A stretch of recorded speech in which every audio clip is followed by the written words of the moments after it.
political and social issues affecting our community both here in the diaspora and in Nigeria. 4th of December, 6 p.m.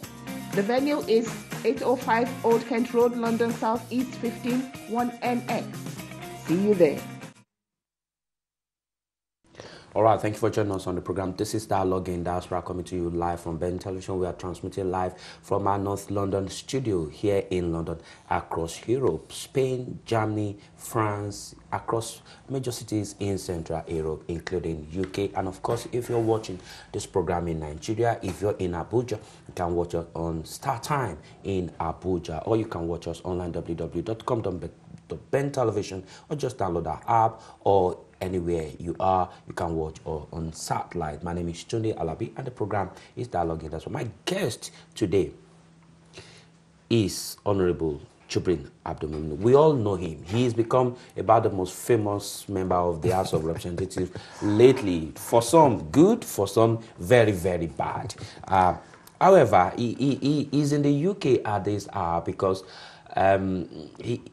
those who have considered him as a positive voice against corruption have felt, look, this kind of man should be celebrated, and he's been given an award in London in recognition of his voice against entrenched institutional corruption in the National Assembly. Let's start on that note. Honorable Jibril, thank you and welcome to London. Thank you for joining us on the program today.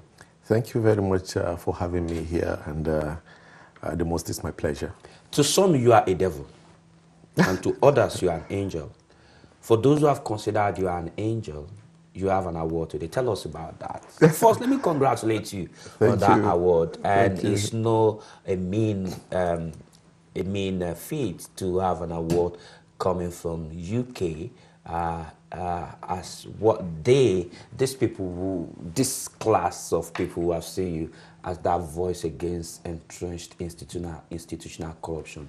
Let's start on that note. How did you feel after so much you have gone through? The knock and the box.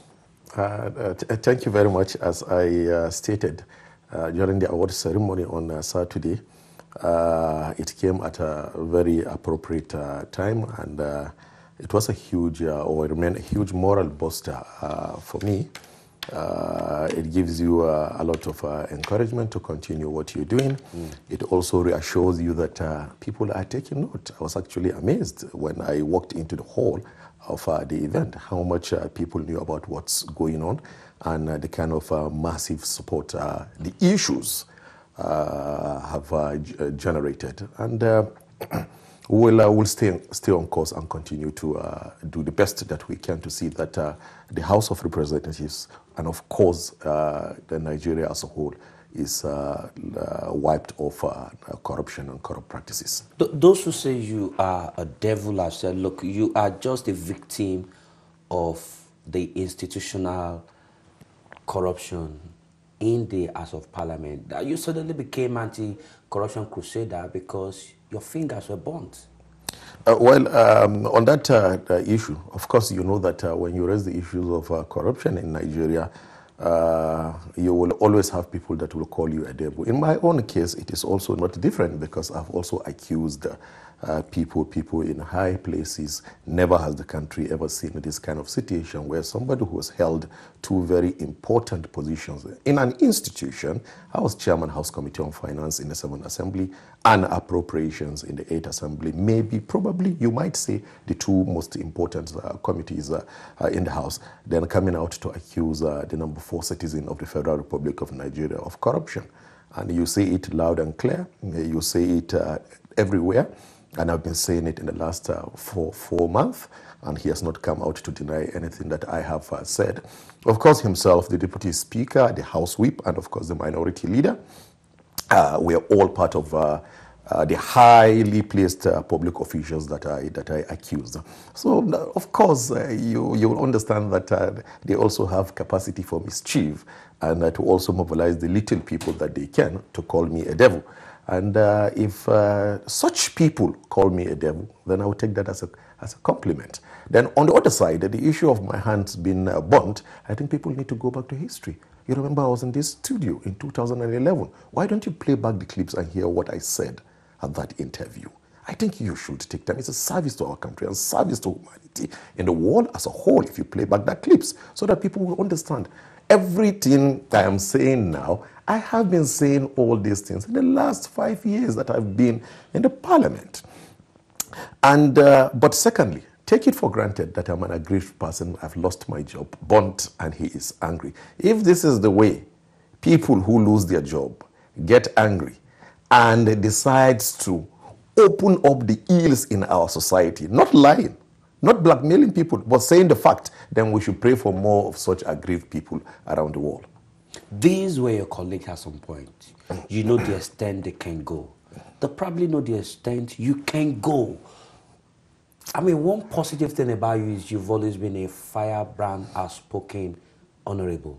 They know the damage you can do with your tongue and mouth. Contact and connection. Why would you want to take one person? Why did you want to take on an institution? You took on an institution. Yes. Why would you want to do that? Well, what should I say? What inspired you, or what pushed you? yes, thank you so much. Well, this is what I've always wanted to do. And Wanted to do? Yeah, this is what I have always wanted to do. But you have always been part of that institution? To open up, yes, of course, I've always been part of that institution. And just for your information, I know we're going to get there. I've also equally apologized to Nigerians, and I have said they should separate the person from the message. But I'm not looking for clemency, and I'm not looking for pardon. I said, if in the last 5 years that I've been in the house, I've corruptly enriched myself, or I have abused my office, allegations should be raised against me, petitions submitted to the anti-graft agencies, and I'm also open for investigation. And also I can be prosecuted. So I think we should allow that matter to rest, because I'm also not talking about getting myself any immunity from being investigated. That's the fact of the matter. But yes, I've been part of this system. They know me, they know my capacity, but probably they underestimate what I can do.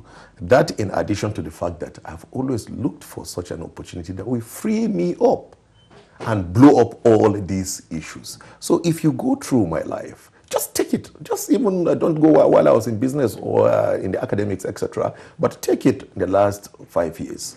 They would have seen the tendencies that this guy has the capacity. I have disagreed with a lot of things that were happening internally.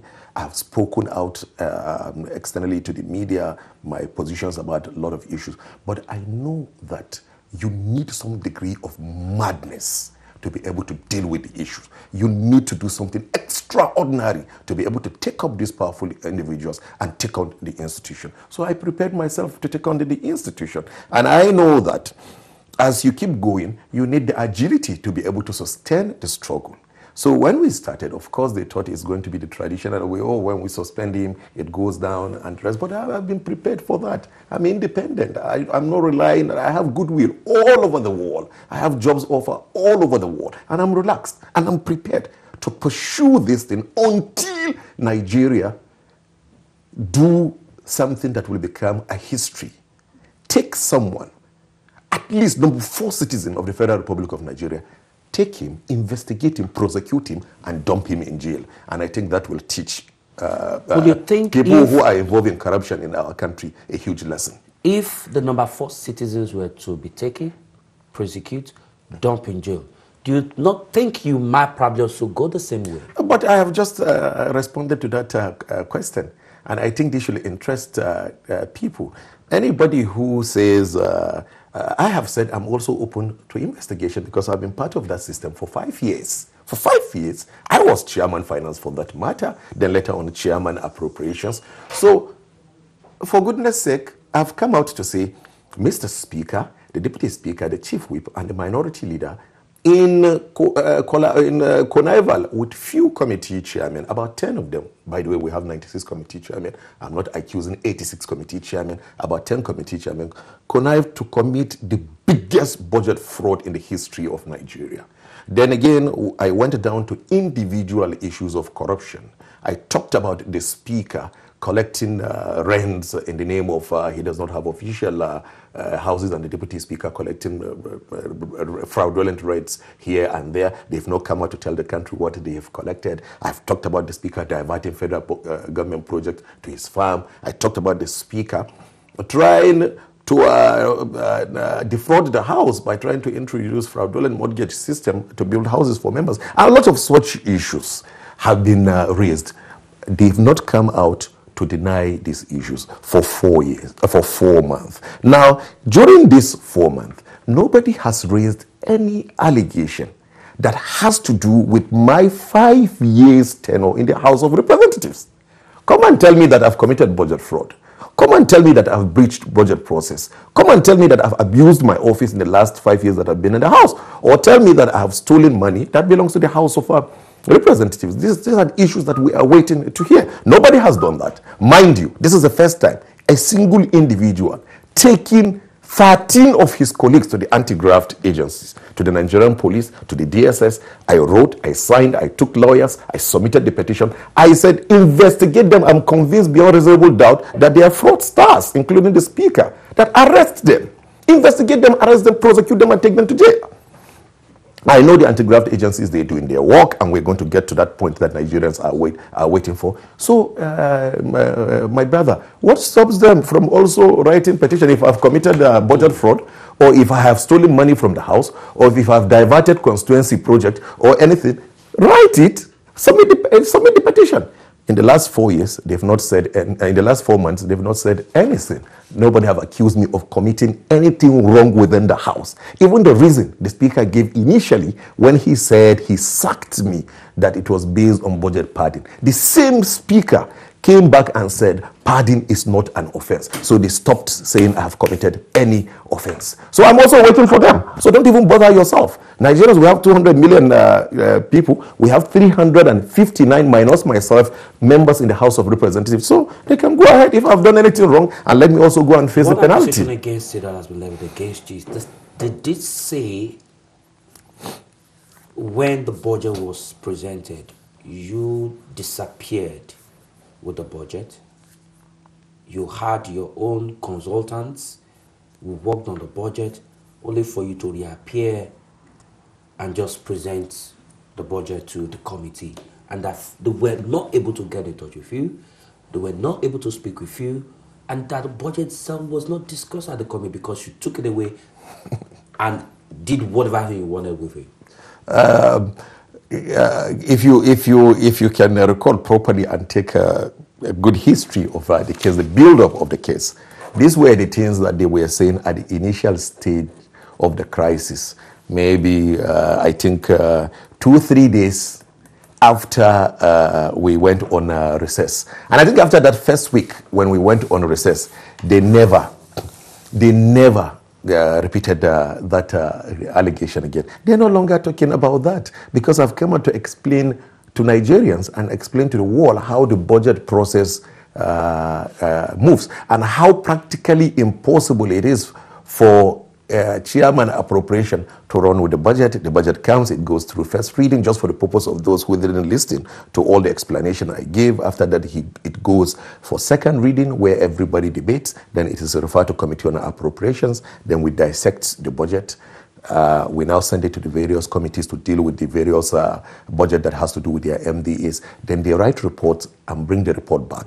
Then the Committee on Appropriation now do the final work on it and send it back, send it to the clerk for onward transmission to the executive arm of government. All of this process went through, and all the evidence that the budget went through all these processes, I have all the evidence and I have handed it over to the security and anti-corruption agencies. If you notice, they are no longer talking about that because nobody can deny it. Even the appropriations committee, how we divided the committee into subcommittees, everyone did his job on video, and everything when the reports came and the role everybody played is there. I'm an organized person, so I kept everything and it's there. So they're no longer talking about this. These are old allegations that they have dropped. So the two places where we had problem and where the budget fraud took place, one at the committee level That was when the speaker went, connived with about 10 chairmen, and they inserted about 2,000 fraudulent projects in the budget. And I raised alarm. And I have evidence. How much? And totally about 284 billion. And I raised alarm with the speaker. And I have evidence that I raised the issue with the speaker. And that was when they started fighting me. Because I said, this cannot happen. That was the beginning, the build-up to the remote courses. To negotiate what would come to you. No, out of this 200 billion they started, completely, and then the negotiation broke down. You were not ready to take what they were offering you. Completely not. That is the first stage at the committee level. Then at the second stage, when the reports came to the committee, I was already worried because I've been part of the budgeting process for 4 years. I've never seen this kind of mess except under Speaker Dogara. And the whole crisis started because I kept cautioning them that this will not go through. You can put in 2,000 projects worth 284 billion in a federal budget. It never happened in the history of the House. They did that. 10 committee chairmen. Later on, they tried to blackmail me that I said the whole House. I didn't say the whole House. We have 96 committee. I did not accuse 86 committee chair. And all the committees involved, I itemized the number of projects they added, the total sum of the value of the money, and I've handed it over to the security and anti-corruption agencies. Now, what happened was that in between when the appropriation committee finishes its job and when you now transmit the budget, the details of the budget to the clerk for onward transmission to the executive arm of government, that is where you have issues. That is when the chairman of appropriation comes under intense pressure to compromise. I refused. And when I refused, I said something that happened in the letter in the petition I wrote, that the speaker and these 3 other principal officers took away the entire secretariat of the appropriation committee twice. They've not denied it because they know it's fact. Because you cannot buy off 30 staff in the appropriation committee for them to go and lie on your behalf. So they've been scared. They took away the secretariat. They hijacked the secretariat to a location I do not know. And that is where they did additional insertion, particularly the deputy the speaker who headed the harmonization committee, because I was aged out already because I refused to allow them to do what they wanted to do. So they aged me out and brought in the deputy speaker who connived further with the speaker and continued to insert fraudulent projects. Some of these fraudulent projects, what you should ask me is that, have I identified this fraudulent project? I've identified a lot of these fraudulent projects and I've given it to the anti-graft agencies, and you will see the mess that they did in the budget. They're still sitting there calling themselves leaders in the corner. You say these projects are projects that will not be executed by the House or by the individuals concerned. Are you saying they don't fall under constituency projects, or if they fall under constituency project, they are projects that will never see the light of the day? What do you mean by that? Let me give you an example of a fraudulent project. For instance, if you are doing an appropriation in the United Kingdom, and you want to put a road that is supposed to be constructed or rehabilitated, and you said rehabilitation of road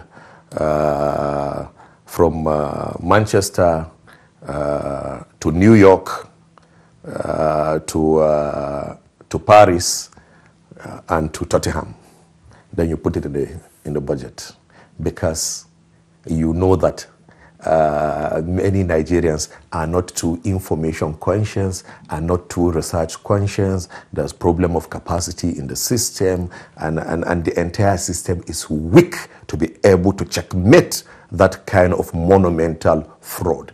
And you allocate money to that line item, massive amount of money that ought to have been used to provide water, light, repair hospitals, provide drugs for local communities. You mop the whole of that money and you put it there.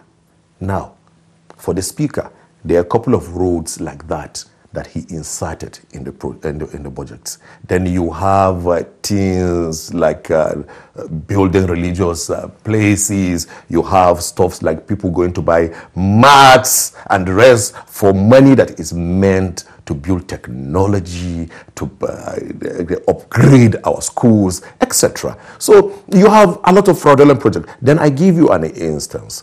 For example, if in the national budget they want to provide 100 iPads for a local community or for a secondary school, then the budget comes with the amount. For instance, maybe the iPad costs $500, $600, or £600. Since we're in the UK, let me use pounds. £600. And that is what goes into that line item per unit of that 100 or £1,000 per unit. And that makes it how much? 100,000 pounds to buy 100 units. Then it comes to the National Assembly. Then because you are the chairman of that standing committee and you have the power to appropriate, then you added £4,000 on each of the iPad. When obviously everybody knows that that iPad should not cost more than £1,000. Then you added £4,000. It becomes £5,000. Where did you get the money from the budget? You must have taken money that is meant to help certain sector in the budget. That is why we cannot fund our capital expenditure, because most of this money are moved by mafias in the National Assembly like Dogara and a few cabal, moved into certain fraudulent projects, and you can say anything because they tell you that we have appropriations power. Yes, I still maintain that the National Assembly has appropriation powers. The House of Representatives has appropriation powers. But the point that I'm making is that over the years, these powers have been abused. These powers have been used in an inappropriate manner, in an inappropriate way. These powers have been used to commit fraud against the people of the Federal Republic of Nigeria. And enough is enough. We must draw a line, reform the system. But for culprits, they must be investigated, prosecuted, and sent to jail. Indeed, this must be the biggest fraud, according to you, that has been. Absolutely, I have no doubt. But there have been probably smaller frauds that you probably have had a hand in your capacity as the chair of appropriation or your capacity as a finance. I have said this to you very clearly, and I think this will be like the 5th time that I'm repeating myself, that I said something. Number one, first, I'm not a saint. Then 2, to Nigerians and Nigerians in diaspora and all over the world, for a lot of foreign people that I'm going to meet in the next few days, I apologize if you are unhappy that I've been part of that system in the last 5 years. But if I wasn't part of the system, how will I have even gotten all these details? You will not know it. Maybe God wants me to be part of the system so that I can expose the system. But I have said, if in the last 5 years that I've spent in the House, I have committed any offense, I'm also ready to go and clear my name. But the point I'm making is that nobody has accused me of doing anything wrong in the last 5 years. The best opportunity they have to tell the world that this boy must have abused this office or must have committed fraud was when they took me to the ethics committee before they suspended me. When they took me to the ethics committee, I was expecting that they would come out to tell Nigerians that we want to suspend Honorable Jibril because he has stolen so committee money. But you were invited. So just a moment. Okay. Just a moment. Because he has stolen money, he has corruptly enriched himself. No. What they said was that I breached the privileges of members.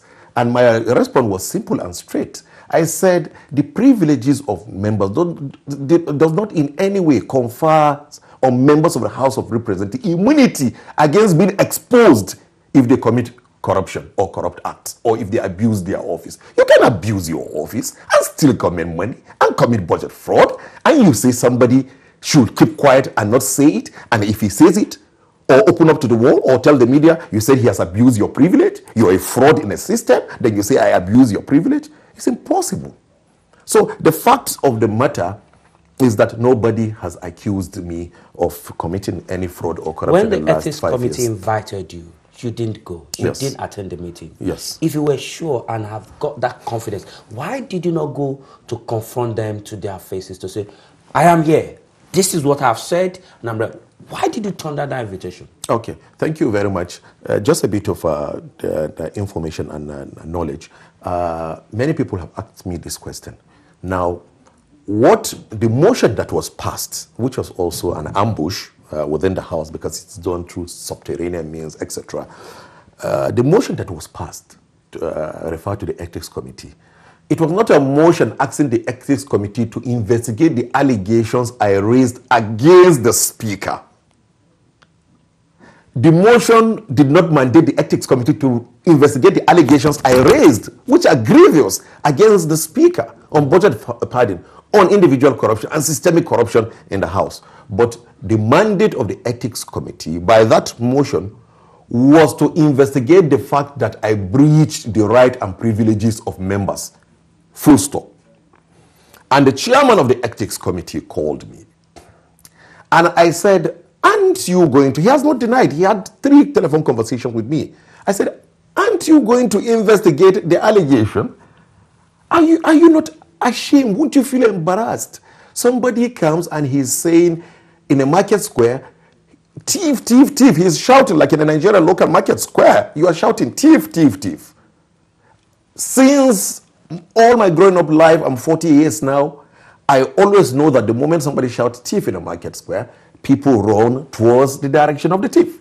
But in this particular case, I asked him, Chairman Ethics, it will amount to the house now chasing and beating up the person shouting that there's a thief.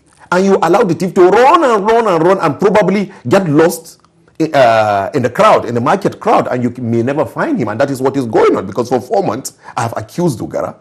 He's moving freely, destroying evidence. Thank God we already have sufficient evidence to send him to jail, but he's there destroying the evidence. He's sitting there as number 4 citizen, for goodness sake. Nobody is talking about that. His farm, where we've said he diverted project and the rest, it's there. Nobody is saying something. They gave him access to my office, moved 53 files away from the office, locked down the office. He still has that control. No any sudden action, because what I anticipated was, this is not somebody from outside coming to say this thing is happening. This is somebody within the system who has been chairman finance, who has been chairman appropriations. He's coming to say this man is corrupt. And I had thought that there will be some guided moves around him to ensure that he cannot destroy evidence. But he's been allowed for 4 years. Now back to that issue. The chairman ethics later on called me again. And he said, no, their mandate is only to investigate the breach of privileges of members. Then I said, even at that, I will go, so long as it is going to be public. The media will cover it. So in your letter, notifying me and inviting me, I say this to the best of my conscience. And sometimes we say, no, don't bring God. But God is watching. I'm not lying. I said to him, please, because I know the system and I know how mischievous they can be. I said, put it in writing to me when you are inviting me, that I shall come and it is going to be open to the media. And he dropped the phone and he said, fine, that's going to happen. Within an hour, I got the letter of invitation. And it was vague, just few lines. We are drawing your attention to the referral to this committee by the House of Representatives. We expect it to appear on so day with all documents. Period. That's what he sent to me. And I called him again. And I said, Mr. Chairman, I have received your letter. I cannot commit myself because I know the House and I've seen that game being played severally. They tell you, okay, it's going to be open. By the time you come in, you go in, they shut the gate. Nobody comes in. What happened between you and them, only God knows. Now you have about 10 people seated there in the panel, and you alone, it's going to be your word against their word. I didn't want to just run into that trap. Some people hold the opinion that, oh no, that gives an impression that you're disrespecting the institution, etc. I wasn't disrespecting the institution. The institution will always stand. It is not the people that makes the institution. The institution is there. It will always be there. As soon as you get this set of people out of the institution, you bring people with credibility, it will be fine. And so this was the problem I had with the chairman ethics. But also important is for you to realize that even before the entire process started, he called me just before we went back to the House for recess, because he anticipated, he's part of their plans, that they're going to refer it to the ethics committee. And I wrote a letter, 17-page letter, to all members of the House, narrating the entire issues and all the allegations. And he got the letter. And one of my, the condition I gave is that the matter must be dealt with by a special ad hoc committee, not the ethics committee. Because during the holiday, the chairman ethics committee had already made a public pronouncement that I am wrong to say pardon is an offense. So you see, he's already an interested party, he's taking position. So I wrote it in that 17-page letter. I can give you a copy of the letter, you see it. So immediately he saw the letter, he called me. That's before we went back to recess. He said, no, why are you doing this, my brother? Trust me, I'm a man of integrity. Don't listen. Support me to deal with the matter. We will open it and the rest. Look at him today. He is the one making statement everywhere, threatening me. Even after illegally suspending me, he's not kept quiet. The last time, a few days ago, he addressed the press and said they would have sent me to jail.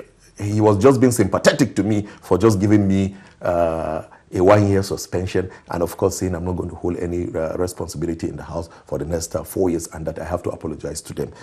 In terms of the suspension, I've repeated it is a breach of my constitutional right. I did not breach their privileges. I have gone to court. In terms of that I'm not going to hold any responsibility, that is null and void. I know that this process will go on and it will sort out itself. And in terms of apologizing to them, let me reinstate clearly. I have said it, not once, not twice, not 3 times, that I will never, ever, ever apologize to anybody in the House of Representatives. Why? Because I know the people there. I know most of them fighting these things, calling me devil. They are fraudsters. And when you know, that's the difference from if it is an outsider that is fighting this. They know I know that they are fraud. So why should I go because Speaker Dogara has established a small fraudulent cabal in the House of Representatives? I go and apologize to that cabal. I will never apologize to them. I would rather remain suspended in the next 3 years. If they are able to stretch it, and if the judiciary decides to support them, then that's fine. For 3 years, I will be suspended. But after 3 years, they will come down from their high horses and we will meet face to face. 3 years in Nigeria is just a very short period of time. Can I ask you, you said in the course of this interview that you held the position as the chair of finance, held the position as chair appropriation committee, and you did say probably the most powerful, important committee in the House, and also the juiciest. What makes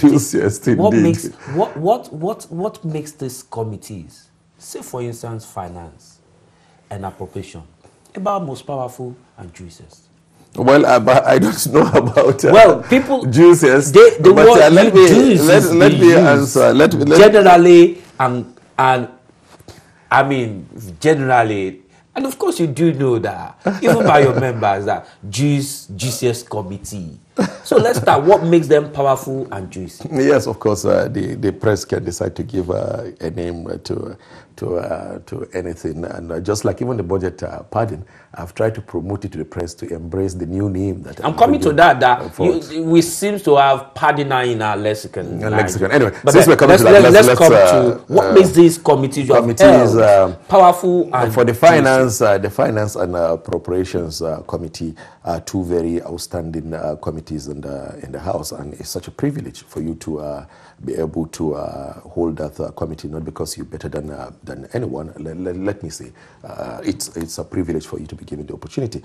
In the case of the finance, you oversight the national revenue of the country, which is very important.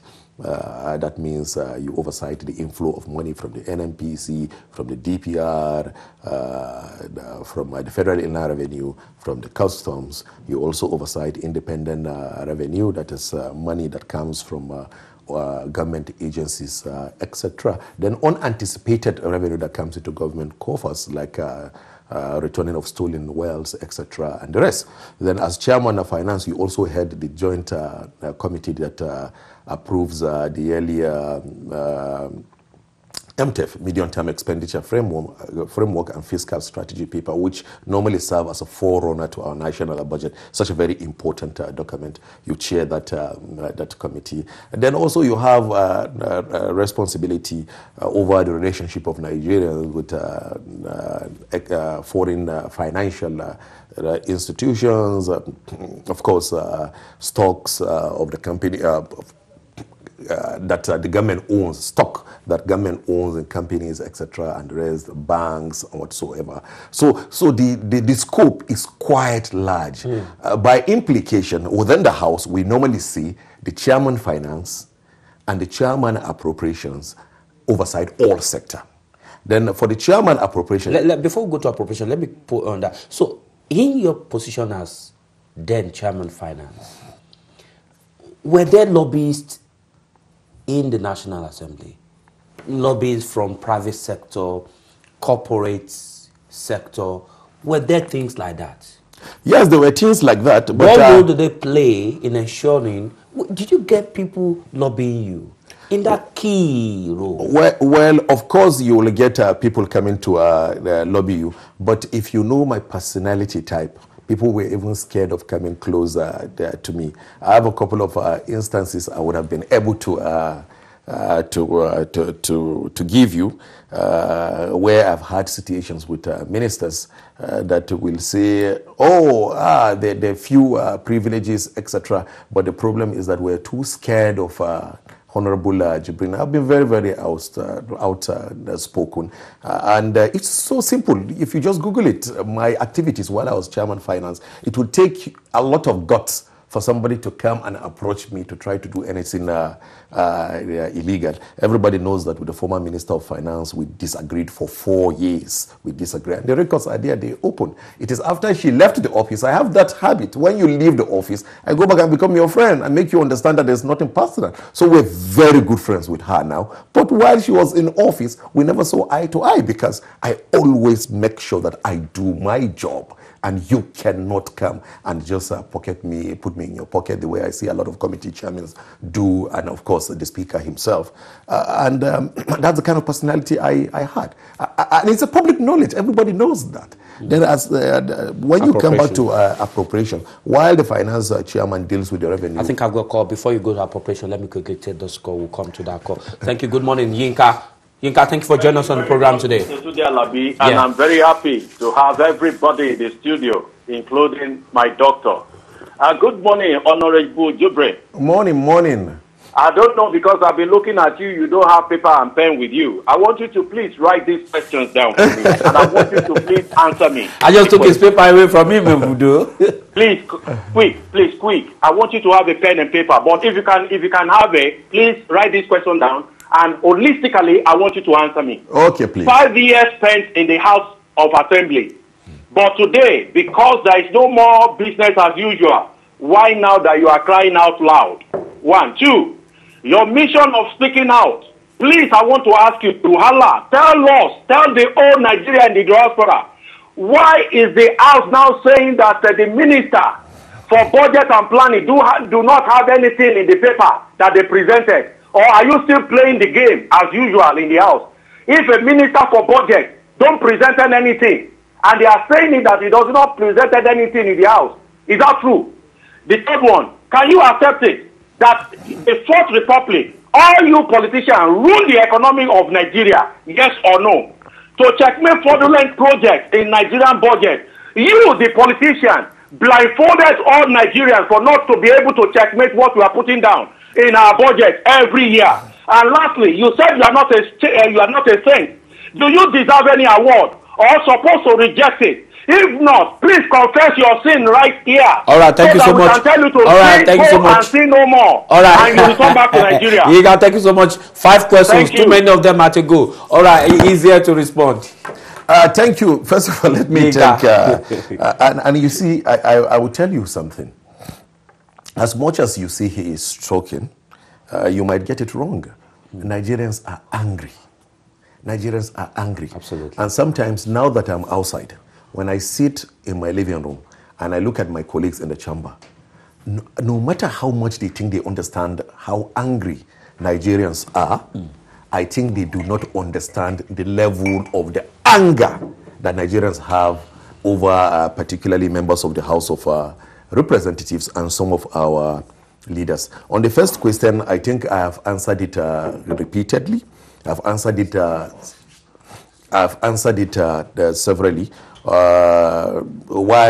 Why now? I've said clearly that I've always done this. I've always talked about what I'm saying. There's nothing new. And even the person who is speaking, if he had listened to what I said, probably he would have done some Googling before even answering his question. But I've also said that if in the last 5 years I've been found of any offense, committed any offense, I should also be investigated, and I'm ready to also go and nobody has said anything about this crime. Yes, and I've also cleared that so far in the 5 years I've spent in the House, nobody has raised any accusation against me. But I've also added, which is very important, that take it for instance that yes, it's now that I am talking. There's always a time for something. If I had started talking in 2010 before going into the House, what did I know about the House? So you need to be part of the system to understand the system sufficiently for you to be able to. And that is why today I am talking. Have you ever heard of anybody raising allegation against the House of Representatives or the Speaker and you do not have a reply? It's because I'm an insider.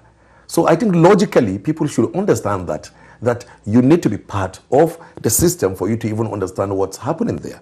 And I've also said, let's assume that I have been part of that system and I have lost my job, and that is why I'm talking. Why don't we just take the substance of what I am saying, which overrides and supersedes me as an individual, But again, the messenger is saying no issue have been raised against him in terms of the 5 years that he spent in the house. So if there's anything, they should take it. And just like them that I'm accusing them, I will also go and clear my name. And just for you to know that I have been going to the EFCC, I've gone there severally. How far has this case gone with the EFCC? Gone to the police severally, because I want to deal with this. I'll come back to that. Gone to the police severally, the DSS severally, and the rest. But the speaker have been running helter-skelter.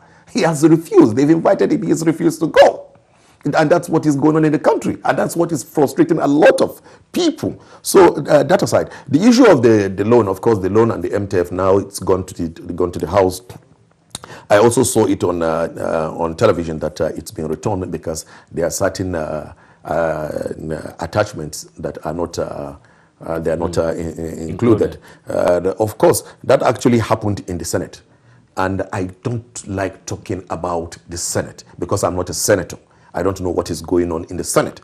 But let's assume, for the purpose of this conversation, let's assume that that happened in the House, because I don't want the Senate tomorrow to quote me that I spoke about the Senate. Let's assume that that happened in the House. So take it as an example, so I will respond to that question. I'm not using the case of the Senate as an example. Returning that document to the president, it's wrong. You are embarrassing the president, and probably there is more to it than just returning it, because it's a simple process. The president wrote a letter to the House of Representatives and said, I want to borrow so amount of money. And everybody knows in this country that we have to borrow to be able to fund because of the challenges we're facing with our revenue stream. Everybody knows, there's no contention about that we have to borrow. Then suddenly, certain documents are not attached to the letter. What do you need to do? You just write to the president and ask for the documents and get the documents back to the National Assembly and continue your work. Then you say you reject it. The moment you say you reject it, you've gone political. It's politics. I will tell you straight. I'm not referring to the Senate. I'm just giving an example that if that had happened in the House. So my opinion about that situation is that it is wrong. You put the president under pressure. You're trying to weaken him in the eyes of the public. Because the moment you say, we've returned it, it means that the president does not have the capacity to get that thing passed. And so you're trying to force the president, maybe probably, to be able to get the president to do 1 or 2 biddings of yours. But would that also not mean that the National Assembly has certain its power and authority, that we are independent, we have our role, this is our responsibility, we have done it, do what you need to do? No, the point that we are making is that you avoid unnecessary friction, unnecessary tension. A president sent a letter and certain documents are not attached. Is that a basis for you to take it to the floor of the House and say, we've turned the letter back to the president? No, all you just need to do is a simple thing. Mr. President, this has come just between the speaker and the president. You write back to the president and ask. And sometimes we even do it informally. Are they going to tell me that we've not done it severally informally? When later comes and certain things are not included. You can actually do it at that point. The second thing is that if you look at the process itself provides for all these things. It provides for all these things. Take it that you are not going back to the president to ask for the documents. Well, how does the process work? First reading, second reading, it goes to the committee. The joint committee chaired by the chairman finance will now take up the issue. It is at that point that he will call the Minister of Budget, Minister of Finance, and tell them so documents are missing.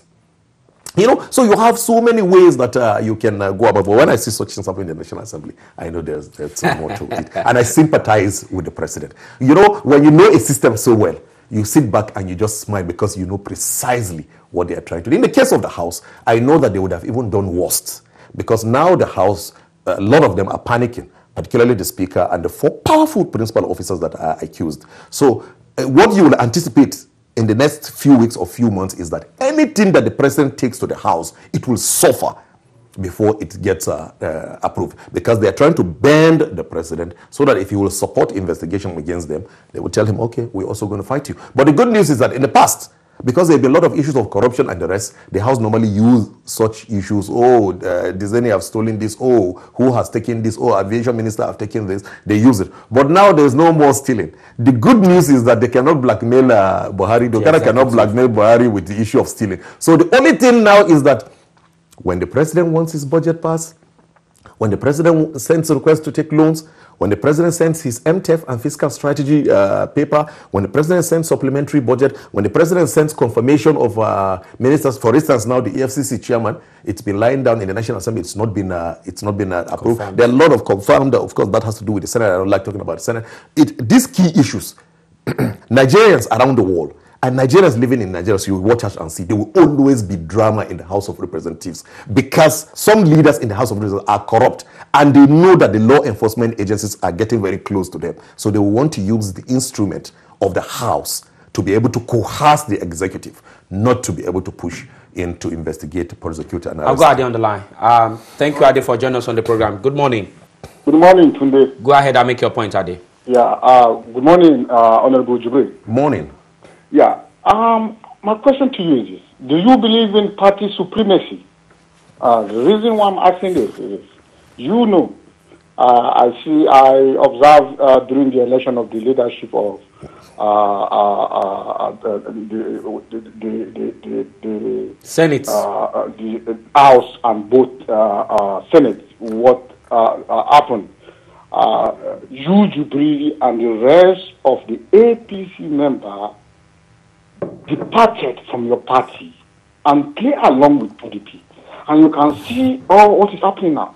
Like what you said about... can I just ask you, go straight to your question? There are people waiting on the phone. Go straight to your question so that I can just take the question. Yeah, what I want to tell Jibril is that you people have gone to APC as a party and all the supporters of APC because you allow PDP to dictate to you. And you see what is happening. Your party left you. You are fighting this fight now alone because your party are not even supporting you. The president is not even supporting you. Jibril have gone to the president almost 4-5 times. All right, Ade, what I just wanted is a quick question. I can tell you, Mr. All right, thank you so much, Ade. Let him respond to that. Thank you so much. What we want is people coming in with questions. The question you have raised is issue around party supremacy and politics, especially during the elections of officers at the National Assembly. On that issue that Ade just asked, you should have left him online so that I can give him a good news.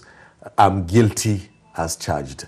As I've said to you, I'm a very blunt person. Where I commit an offense, I will tell you I've committed an offense.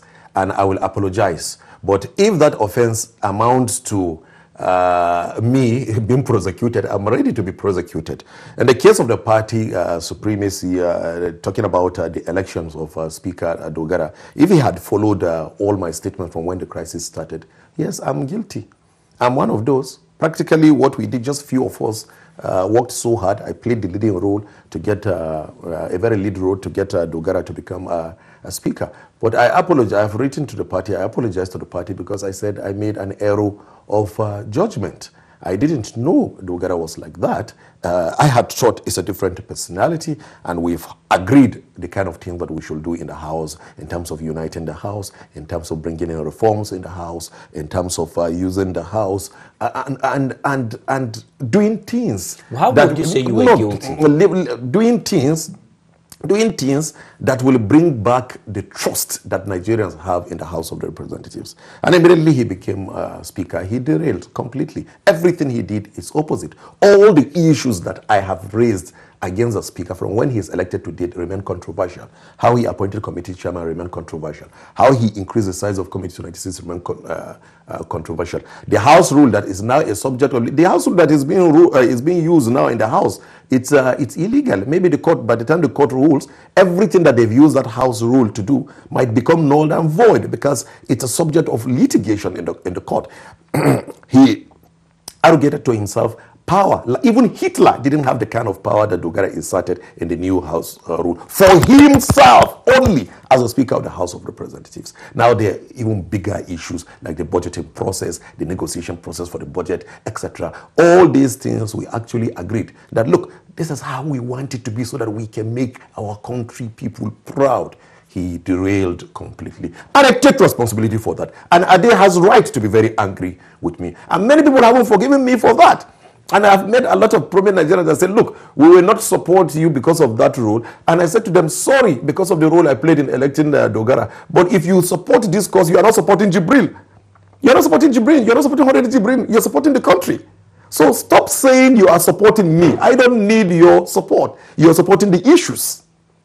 And these are issues that will help. I'd like to ask a question about is it the party supremacy that matters in electing principal officer of the National Assembly, or the National Assembly itself taking decision, these are the people we want, before I go to Vincent on the line? It's not an issue of law. There is no law that says in electing the House of Representatives Speaker, you have to go by the party. By the party. Just like the way it is not a law that says that when your father gives you an advice, you must take. There is no law. So your father cannot go to court that have asked Jibril not to go to London. He's gone to London court, take him to jail. You cannot do that. But then there's a moral aspect of it. If your father advises you, you should also look at what he has said. So it's from that dimension that is being looked at. But again, it is even beyond that, because it is more of a very strong tradition that you come from a particular party and the rest. But I tell you this, while we were doing that, we had the interest of the country at the back of our mind. There wasn't anything. People talked about, oh, he was going to get appropriation chair. But I said, I've risen already and become chairman of finance. And often than not, appropriations chairman are appointed, not necessarily, but usually is ceded to somebody that has the requisite experience. Unfortunately, today in the National Assembly, two of us have that peculiar experience. Myself and Senator John Enong, who has been chairman finance and appropriation in the Senate and the House, and now chairman finance in the Senate, and myself that has been chairman finance and appropriation. So if Femi had won, I keep telling people that very easily I would have still gotten whatever I wanted. So we took that decision, but it was an error of judgment. And anybody can be pardoned for that. That is why you see somebody, even at the age of 60, 65, 70, you still make mistakes, and you say, I've made errors of judgment. You see somebody becomes president once, twice he's become president again. He leaves the office and he tells you that I've made one or two mistakes. So I think the Nigerians should take be able responsibility to, for that. I take responsibility for Let's that. quickly go to Vincent. Mr. Vincent, thank you for joining us on the program. Good morning. Hello. Thank you so much. Your question quickly in 1 minute. Can you hear me? Good morning. Yes, you're live. We can hear you. Hello. We can hear you. Go on, Mr. Vincent. Okay. I have 3 questions only, quickly. The first one, what is the presidency? Hello. What is the presidency thinking about the whole situation? The second one, now the restructuring of Nigeria. How do you think, if we had a shadow cabinet situation in Nigeria, how this problem would be dealt with, rather than individually by yourself? And the third one is, what is the DSS and the labor movement people doing in Nigeria about this problem? All right. Thanks so much, Mr. Vincent, for straightforward questions. So, Honorable. Thank you very much for your question. On the case of the presidency, there's been a lot of pressure and dissatisfaction from Nigerians right from the beginning of the crisis that the president or the presidency hasn't made any comment in respect to the issue. But I've tried to make people understand that it's a blessing in disguise. And I think probably the presidency or the president himself understands the psychology or the psyche of Nigerians and how they normally react to issues like this. And I've tried to explain to people that if the president had come at the earlier stage of this crisis and make a pronouncement, support the entire process, publicly direct the security and anti-corruption agencies, that is what people like Dogara wants. And the next thing is that they will go to market with the story. President Buhari is using Jibril to fight House of Representatives leadership because in the first place the party didn't support Dogara. They would have blackmailed him. And Nigerians can be a bit vulnerable to such and before you know, they will say, the president is a military man. He doesn't want to allow the National Assembly, the House of Reps, to do its job. And nobody will look at the substance of this allegation. Everybody will not look at the bigger picture. They will just look at that tiny aspect and they will accuse the president. So I was glad, I was happy that the crisis was allowed to gradually mature to a point that everybody is convinced that Jibril is doing this thing out of his own. If there's anything that I'm being accused today, it's not that I'm being sponsored by anybody. But at the earlier stage, there was the issue, okay, the presidency, okay, Tinubu, all sort of things that I'm scheming for Femi to come and become a speaker and the rest. And all these things, one event after the owner, others have debunked the entirety of this. But let me say this, we've gotten to a point now, the crisis has matured. Nobody can blackmail the president. That is why everybody knows the president. Everybody knows Jibril is not being used by anyone. But now the crisis has gotten to a point where the presidency should make a statement. I've never said this publicly, but now I'm saying it. The crisis has gotten to a point where the presidency must have to make a statement, or the presidency should direct the various security and anti-corruption agencies that are investigating to at least give the country even preliminary report of what they've discovered. But let me tell you, the security agencies are doing a fantastic job, and the anti-corruption agencies. I've related with them severally, but the issue is that no matter the amount of work you're doing, if people don't know, if you don't communicate, it's dangerous for the system, because people will not have the ownership of the crisis. People will continue to believe that something is going wrong. Some people are trying to suppress the issue. The FCC has done far-reaching discovery. The ICPC is doing its own segment of the job. The Nigerian police, I've met them severally, and I can confirm to you that a lot of discovery are being made. And of course, the DSS are also working on it. Also, you should realize something. My last encounter with the DSS, I actually told them, I said, no, why don't you move in a proactive way, like the case of the judges? And they said to me, do you know for how long we were investigating the judges quietly? You don't know for how long that we followed them quietly, and that is why it has the maximum effect. We had all the evidence to take them to court by the time we actually gave the big the big push. So I believe that we've gotten to the point where the president needs to, and people talked about it. It's important that I also related to this question. Me going to the president, I believe that when the crisis started, I had so much I wanted to tell the president, and I said I will not tell anyone. I will only tell the president of this country, so that he can have a picture of how endemic corruption is in the House of Representatives under Speaker Yakubu Dogara. I don't think he has missed that opportunity, because I'm still alive. I could be able to take that. People were concerned. Is your life threatened by any means? Absolutely. Do you feel threatened? Absolutely. I will come back to that. Speaker Dogara saw the president separately, and of course, he's still the sitting speaker. People should understand that. He can see it. But the problem is perception. Perception is also very dangerous. When people believes that the president should listen to both sides, and the speaker keeps going to the president, coming out making a statement, it creates a lot of issues. So about 3 weeks ago, when I was convinced that the crisis has gotten to a point where the president needs to be involved, I wrote the president a letter, and saying it public for the first time. I wrote him a letter. I gave one to the presidential advisor, Kao Smaila, to take to the president that I want to see him.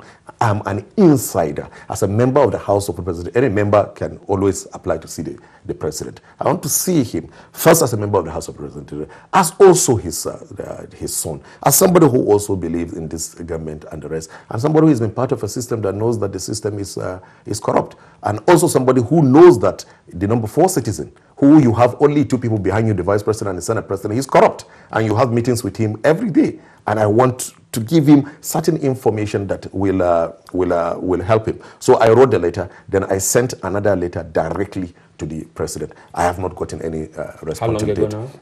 About 3 weeks ago or thereabout. I have not gotten any response. Of course, the president is a very busy person, so I understand. But we've gotten to a point where I will have to make all these issues public, so that people should understand what I've gone through in the last few months. And talking about the issue of threat, yes, I've come under severe threat. I've come under a series of blackmails. First, let me take the first segment. When they could not get anything within the 5 years I've spent in the House to use against me, they went on with all sorts of concocted lies, blackmails of my business life before coming to the National Assembly. You will see so many issues flying around, bunches of lies. And one after the other, all these issues, the public have known.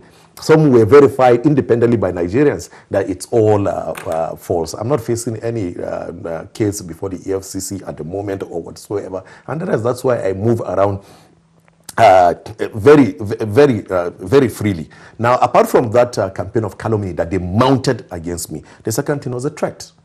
And I have raised this alarm severally. To your life? To my life. That the speaker, the deputy speaker, the whip, and of course the minority leader, using Honorable Hema Hembe. You know that Hema Hembe escaped going to jail by a whisker in the 7th Assembly. They were using Honorable Hema Hembe to threaten me and my family. And at some point, I had to go on the ground for about 9 days. 9 days. My lawyers have written all this, the petitions are there, everything are there. I had to go on the ground for about 9 days in Nigeria. And I'm shouting with a lone voice that these people are trying to eliminate me.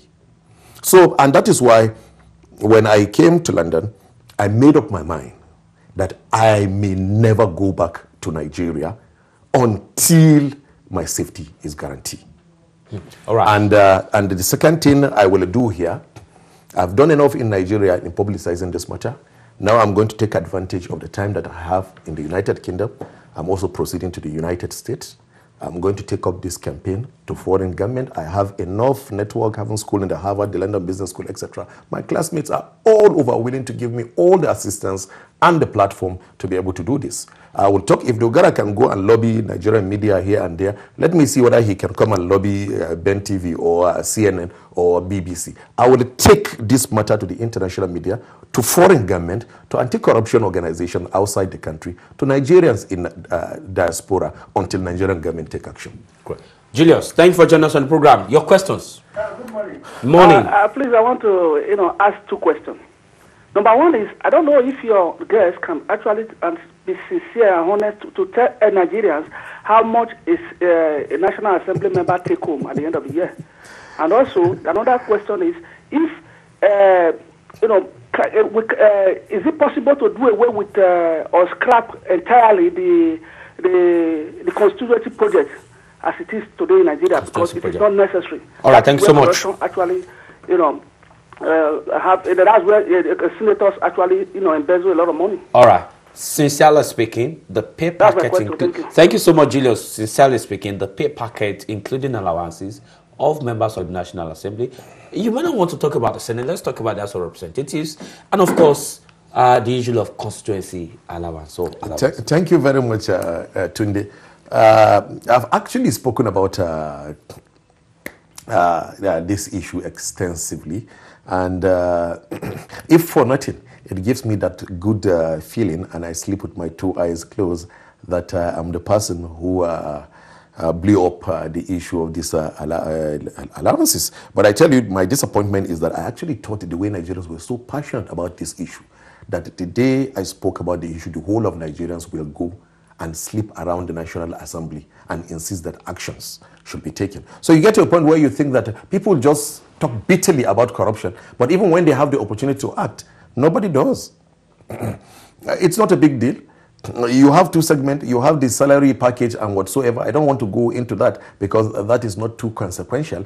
The controversial one is the allowances, the allowances, which is normally captured under running costs. So it is captured under the fact that this is money that you are supposed to use to run the activities of your office, procure constituency office, hold town hall meetings, travel for oversight, travel for research, travel for courses, buy books, buy journals, buy a lot of things that everybody knows that a lawmaker should have. Now the problem is that in the case of the House of Representatives, I can confirm to you that most of such money are not being used for that purposes. The money is stolen. It goes directly into private pockets. And I'm not scared to say that. What value? That's what is going. And I've said in the last 5 years, at various points, about 10 to 20 million has been received. Monthly, if you do it by monthly, about 10 to 20 million naira monthly, and they know that by within every single House of Reps member, and that's at the moment, excluding principal officers. Excluding principal, excellent. So you must have done your research. As a principal, you take more. Yeah, if you remember, I said the 10 principal officers of the House took about 10 billion each for the entirety of all of that. I computed 10 billion. Off the head. I can compute the figure, but what has been done? Nothing. Dokara is moving there freely. No, nothing has been done. Anyway, for the members, at the moment, because of the dwindling revenue base, of course, we used to get 150 billion, then 120 billion, then now it's 115 billion. So now members are taking about 10 million naira monthly. These are some of the issues. And there are things that I cannot say publicly because it might have security implications that I want to tell the president. Can we do away with constituency projects? Because that is where members again divert and steal money. Now let me say something to you. If that would take long, would you want to take this question or you want to answer this question? Because I've got Ola on the line. Whichever, you're the boss. Ola, can I ask you to just give Honorable 5 minutes? 5 minutes to answer the issue of constituency allowance. Go on. Constituency allowance. Okay. You are the Dogara here, so you are the boss. Indeed. So on the issue of constituency project is a very good initiative. And let me tell you, one of the reasons why constituency project was initiated is because of this issue of putting 2,000 fraudulent projects in the budget. So successive government try to review the process. Okay, how do we do to give the National Assembly its own powers to be able to have inputs in the budget? Constituency project is all over the world. It's done all over the world. The only thing is that it's done in a very tidy manner, in a very transparent manner. So the government decided, okay, we'll be allocating 100 billion for called zonal intervention to be distributed amongst members of the National Assembly. So every member will now decide, because you as a member knows what your people want. So based on that, you will now recommend and put it in the budget so that it will be implemented. But now look, as much as it's good, the problem is that within the House, I don't want to say National Assembly, within the House of Representatives where I belong, you have a situation where 4 or 5 people connive with the Speaker to take half of that money. That is why the whole process is messed up. It's part of the allegation I've raised against the Speaker that himself, the Deputy Speaker Alasan Dogwa the Whip, and Minority Leader Leo Ogo, they connived and stole 40 billion naira out of that money, and that is why there's tension in the House till date. Out of the 100 billion, 4 people take away 40 billion out of that money and distribute among just about 15 of them or 20 of them. What kind of fairness is that? So when you have that kind of situation and that 40 billion, how is it spent? Go to the budget and see the kind of thing they insert. And that is why you see the executive will be reluctant to implement such things. And one of the things I recommended to start resolving this crisis, I said that 40 billion component that was stolen should be returned to the National Assembly. It should be returned, because I was the chairman, and with every sense of modesty and humility, I will say I probably know the content of the budget more than a lot of them. So, and I have said I will identify all these 40 billion where they took it to, so that it can now be distributed to all the constituency equally. The 2016 budget, we approve it to run until May 2017. So we have time. Tomorrow, the president can return that 40 billion component. Even if the president is not going to return it, I will ask the president, I'm pleading to the president of the Federal Republic of Nigeria to only implement the 60 billion component. That 40 billion that was stolen by Dogara should not be implemented, because it's a clear case of fraud. But to talk about the concept of constituency project, it's very, very good. It is only that we need to get it right to remove all the processes where there are abuses. I've got Ola. Ola, thank you for holding on, and thank you for staying on the line. Good morning, Ola. Go ahead and make your point. Thank you so much. My name is Ola, can I ask you to turn down the volume of your TV set? We are getting the feedback here. Right. Turn it on mute immediately. Sorry about that. Thank you. Go on. My name is Olalere Olaide, and I'm calling from Manchester here in the United Kingdom. I really want to appreciate the effort of Honorable Jibril, and it's my honor to talk to him for the first time. So you're welcome, sir. Thank you very much. Thank you. Thank you very much. I'll quickly go straight down to my point, to my question, and this is my question. We all know that the corruption is endemic according to your analysis, to even the President, General Buhari, has gave us opportunity to understand that there is corruption thrive in our society. Please, how can we, as a Nigerian, find our way to National Assembly to have a tougher punishment in our constitution? Tougher punishment like that of China, tougher punishment like that of Saudi Arabia, tougher punishment like that of North Korea. Please, how can we, as a general public, All right. have it Okay, in our constitution? okay, thank you so much. Basically, you are asking how can capital punishment, probably less or more, be a kind of a punishment for stealing and corruption. Thank you so much, Allah. But in addition to that, what has changed now? You are a lone voice. You've been taken out. What has changed? Will anything ever change? Will anything ever change in India sovereign? What has changed? Will anything ever change? Now the most vocal point is gone. On the issue of capital punishment, I don't like delving into some legal issues that I do not have full knowledge on. The only full knowledge in such matters. But the only thing I can add here is that I believe that the laws of our country provides for enough punishment for people who commit offense.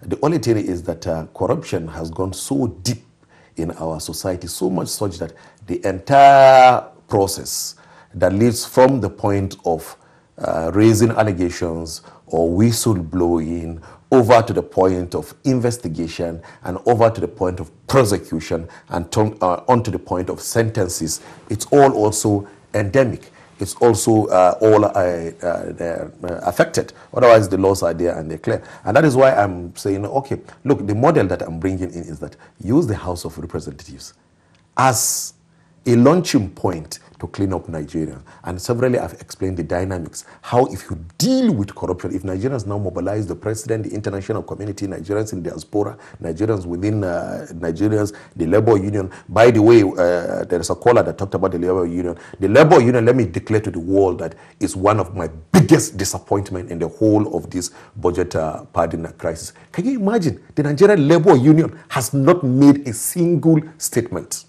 One statement. This kind of issues of corruption, our collective wealth being stolen, even the workers are the worst hit because of these activities of people like Yakubu Dogara in the House of Representatives. But the labor union has not said something. Something is fishy. I know what's going on, but I just want to, for now, just to keep quiet. So there are segments of the society that you look up to, that even when you have this kind of situation, as a young man, I thought that by the time this is the opportunity Nigerians are waiting for somebody within the system that has the energy, that has the knowledge of the issues to come out and talk. And that will now ginger the action. But again, somehow you feel a bit disappointed. Now, talking about using the House is so powerful, very powerful by our law. The House has powers over appropriations, much more than the Senate. The House oversights the presidency. The House oversights the office of the president. The House oversights EFCC, ICPC, Nigerian police. The House oversights practically, in fact, the House oversights judiciary. And so the problem is that if you can get the right people in the House, if you can clean up the House and get people of conscience, leadership of the House of conscience, a speaker that has conscience, then you'll be able to use the House to clean up every sector of the country. How do you do that? One of the biggest things that we need to see that will happen in the House, I'm trying to put all your questions together and answer them at once. One of the reforms that I would want to see is for us to drop that issue of running costs, because it's a fraud.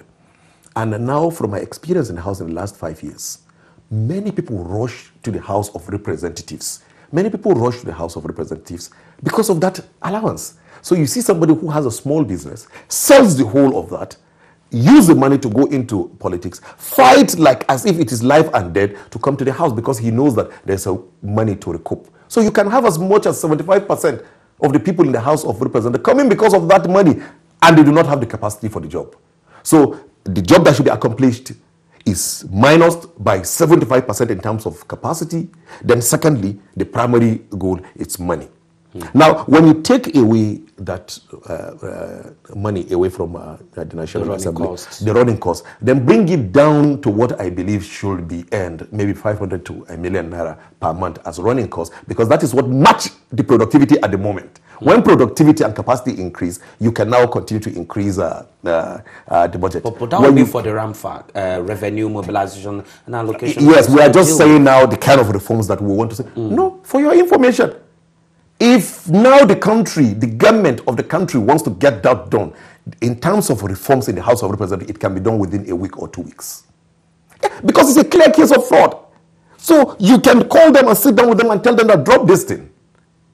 If they deny it, call Jibril to sit with them and tell them this is how it's done. Nobody's even going to deny it because they know it's fact. So, and that is why I need to conclude that, because it's important, because everybody sees us talking, but some people are confused. What does this young man want? And that's why I'm trying to explain that. I know we've run out of time, but I will quickly correct that. So when you get the implication of that is that people who want to come to the National Assembly and do not have capacity and are coming just because of what they will get in the House of Representatives, they will not come because the money is no longer there. So you would have done a service to the country, because the people that will come are who really wants to come and serve the country. And by the time you get people who really want to come and serve the country, it means that when they come to oversight, they will look at the president and tell him the truth. They will look at the judiciary and tell them the truth. They will look at EFCC and tell them the truth. They will look at NMPC, tell them the truth. Nobody can come and make the House of Representatives a station of bribery and corruption the way Speaker Dogara has done. Then the other aspect of the reforms, you need to open up the House. For instance, our own internal budget, part of the allegation I raised against Dogara is that he has not released the internal budget of the House of Representatives to members. He has not. Our own internal budget has not been released. So when the budget comes, you take away the running costs of members, the remaining money, the Speaker just continues to spend it the way he wants to spend it. So these are some of the problems. Then opening up the activities of the House. For instance, the day that I was suspended, are you telling me that our constituents, 360 constituents, they do not want to know where their member voted? Electronic voting system, very cheap. To put it, you've sat down there for 16 years and you want the country to believe that you cannot install electronic voting system that is already inbuilt in that chamber? Don't you even think Nigerians are not serious? How can you sit, House of Representatives, you want the country to believe that you cannot install electronic voting system so that every issue that will be voted, our members can know? Then finally, even civil societies have offered to do it free, to build a platform for the National Assembly where you can open up the system. Today, you can take your iPad, log into the portal of the National Assembly and see whether your member, what time he went into the chamber and what time he went out. It's something like this, not this register we go to sign like a book. It's cheap. You just go, you don't print. Automatically, it goes into the portal. These are the kind of transparency we want to see in the National I'm afraid Assembly. There are a lot of other issues that has to do with the reforms that I hope to see. But I'll tell you something. With what we've done in the last 3 to 4 months, even if this campaign fails, but I know that God will never allow this campaign to fail. Even if it fails, it will never be the same in the House of Representatives. Because of our time, glad you're going to be around us. We'll take this issue one after the other from Bentv across other media channels. Thank you. Even including to the public, Nigerian diaspora, one after the other. 5 hours may not be enough to deal with this issue, but this is just the starting point. You're welcome to London, welcome to United Kingdom, and welcome to overseas. Thank you very much. My name is Jibril Alabi. This is how far we can go on the program today. It's been a pleasure having Honorable Jibril with us in the house. Thank you for being part of the program. Thank you very much. All right, enjoy the rest of the day and the rest of our program. Bye. Call us now on 0208 808 8800 or